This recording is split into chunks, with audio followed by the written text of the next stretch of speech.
What's good? Let's get it. I want to talk about a quote that I just thought of. You probably heard it. Absolute power corrupts, right?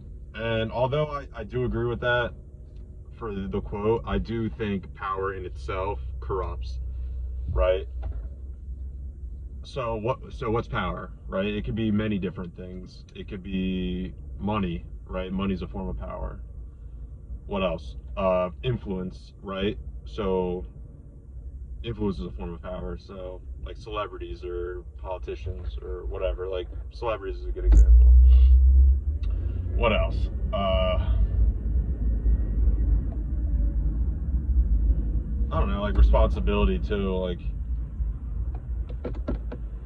basically there's different forms of power, right? We'll speak on money and for now, right? I had a conversation with a buddy he's in pharmaceutical sales, right? And he's just like talking to me about how he wants to make all this money because they're the people in charge, like I guess these companies like are like scumbags and et cetera, and like he wants to do like good or whatever. And I said to him, I was like, hey, like don't you think they thought the same thing at one point too? Like don't you think that they weren't evil or whatever going into it, and they got into a position, and you know, as time went on, it made it easier for them to make decisions that were in their best interest and not others, right? And it goes along with the quote, people think they're good, right? Or people don't think they're bad or good or whatever until they're in a position where they're able to be bad, right? Everybody thinks they're good until they're put in a position where they're able to do bad, right? So that's corruption and whatever. So on the corruption, right? Police, politicians, medical or healthcare, we'll say.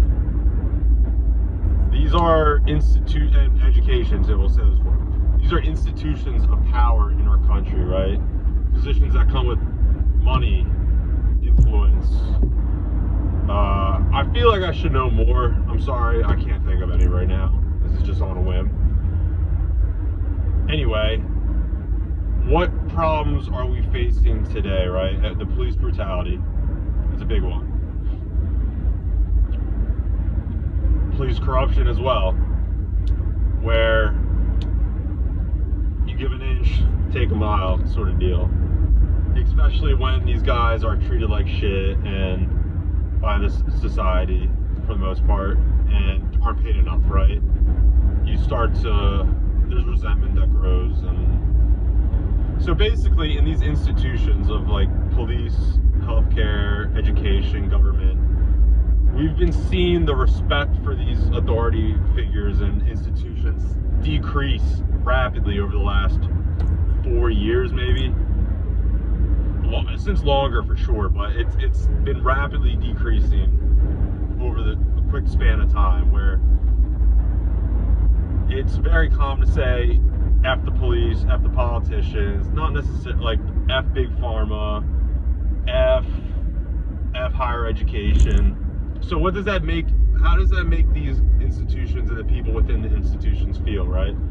They don't feel great about that, because a lot of these people are just trying to do their best, and you know, it's a bureaucracy for the most part, and you're just trying to do your best and people don't respect your efforts, and that can be frustrating, right? So when you start to believe that people don't respect you, that's when you start to act out, right? So you start to take advantage of the little things, right? And then it grows into bigger cases, but you're like, why should I sacrifice my life for people that don't care about me, right? And this is a problem we see with the military nowadays too. The respect for the military is decreased, and you could argue maybe rightfully so with these institutions, like yeah, maybe the respect should decrease, but the point is, once the respect for these institutions start to decline, the people within these institutions kind of become resentful in some ways of that fact. and then they start to take they start to take advantage of certain opportunities they had in the past that they might have not taken advantage of. Basically, corruption sort of ideas. And I'm not saying like and truly there's bad stuff that happens, but it's like starts with the little things, right? So, good example, Black Lives Matter, right? We can say X, Y, or Z about the whole fiasco, but I believe that the people, maybe this is naivety or whatever, but I believe these people got into the organization, right, to make a difference, to do what they can, and they truly believed in it. And as time goes by, as conversations are had and meetings are had, and public opinion forms, especially when you start pitting it like white versus black.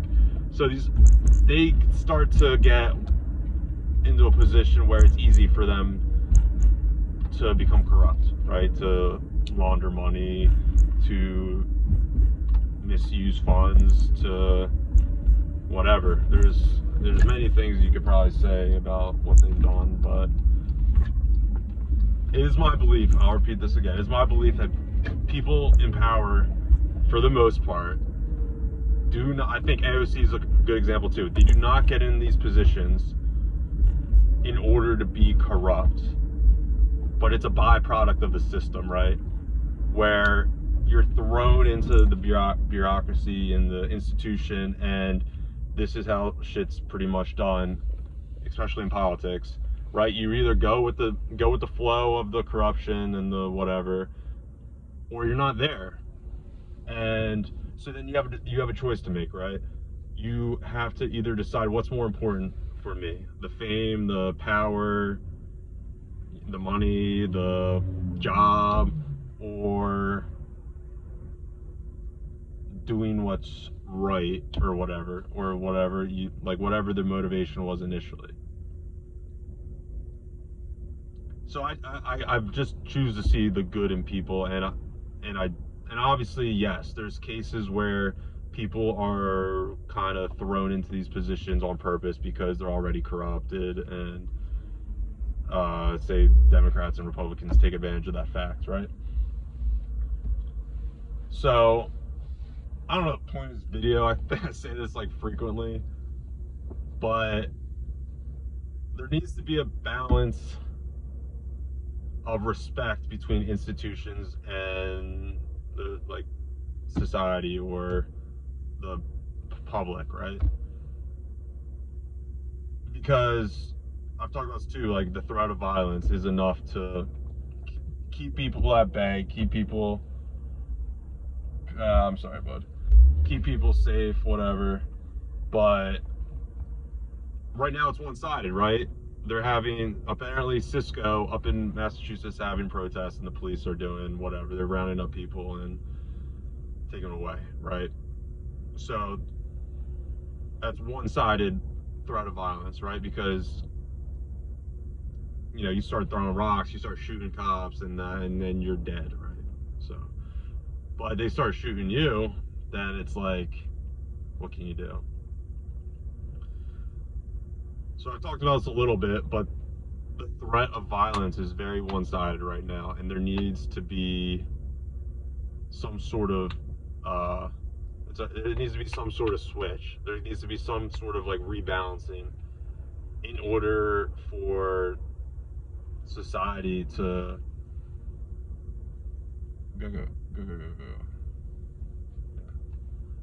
society to like remain whatever. So I'm driving right now. I probably shouldn't make these videos when I drive, but yeah, I'm not advocating violence. However, I still believe this: politicians should be able to duel each other. Like, if you're like, all right, you don't sign my bill, we're dueling. You better show up, or like you're out. Like, you're not part of the Congress anymore, or whatever. Like, I don't get how shit's not unilateral. Because things aren't for the best interest of whatever, and people are split up in decision making and et cetera, et cetera. But Bring back threat of violence to society and see what happens. Yeah, there might be a few rough years, but as if the past however long hasn't already been rough for the average American, average human being. So yeah, enjoy the rest of your day. Peace.